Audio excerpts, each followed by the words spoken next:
হিদায়াত ও রাহমত সৎ কর্মপরায়ণদের জন্য। আসসালামু আলাইকুম।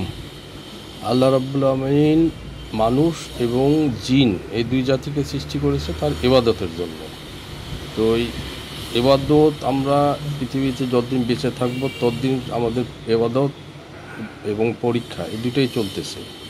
মানে পরীক্ষাই হলো ইবাদত যেটা করব সেইটাই পরীক্ষা হিসাবে গণ্য হবে সৎ কাজ। সূরা লোকমানের আয়াত 3 থেকে শুনতেছিলাম, ওখানে কিছু তর্জমা আবার আমরা শুনি।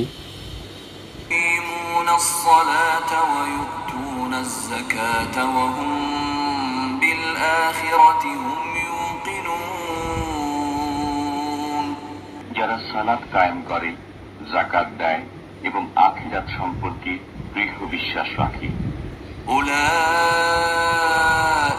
আলা হুদাম মির রাব্বিহিম ওয়া উলাইকা হুমুল মুফলিহুন। এসব লোকই তাদের পরওয়ারদিগারের তরফ থেকে আগত হিদায়াতের উপর প্রতিষ্ঠিত এবং এরাই সফল কাম। ওয়া মিনান নাসি মান يشتري لهو الحديث ليضل عن سبيل الله بغير علم ويتخذها هزوا أولئك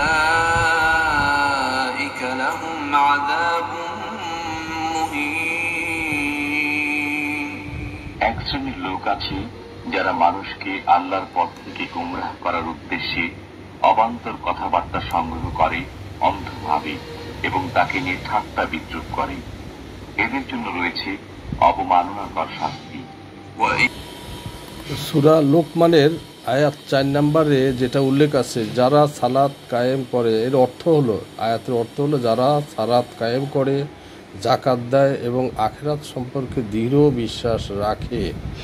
এখন এই যারা কারা? যারা হলো আমরা এবং এই ইনসান এবং জিন।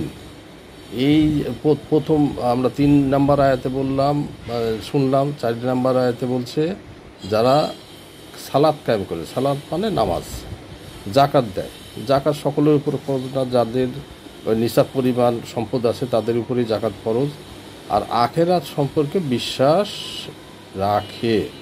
আখিরাত সম্পর্কে অবশ্যই বিশ্বাস রাখতে হবে যে আমরা পুনরুত্থিত হব এবং আল্লাহর দরবারে উপস্থিত হব।